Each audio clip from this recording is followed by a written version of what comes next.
ready now. Okay, so when we look at the fibula, we know that the fibula sits laterally on the leg. The fibula is not for weight bearing, the fibula is for balance. Only the tibia is for weight bearing. So if we look at the fibula has a flattened head.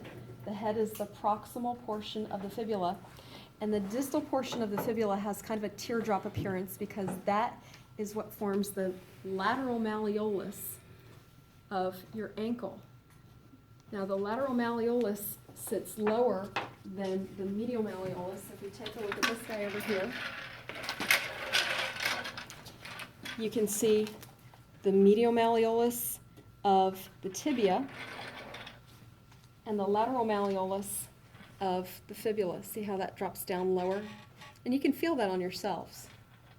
Okay, so that's all there is to the fibula. Now, while we've got you rolling, I'm going to go ahead and do the tarsals.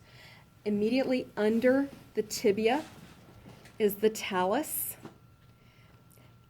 Inferior to the talus, we have calcaneus. That's your heel bone. You can grab it. It's right here. And you can also see it right down there.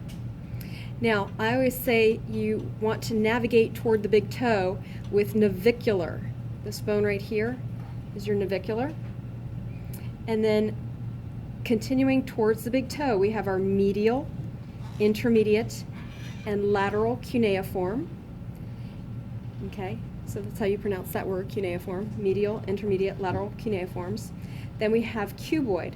Now, cuboid articulates with the fourth and fifth metatarsals. Okay, and for our metatarsals, we have our first, second, third, fourth, and fifth metatarsal. For our digits, we have our first, second, third, fourth, and fifth digits. These are made up of phalanges. Remember, phalanx is singular, phalanges is plural. We have a proximal phalanx, a distal phalanx, a proximal, middle, and distal phalanges on the rest of the toes, because there are 3 phalanges in all your toes except for your big toes, as well as in your hand.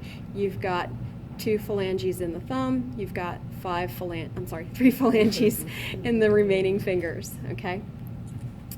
So that would be the rest of the lower appendicular skeleton.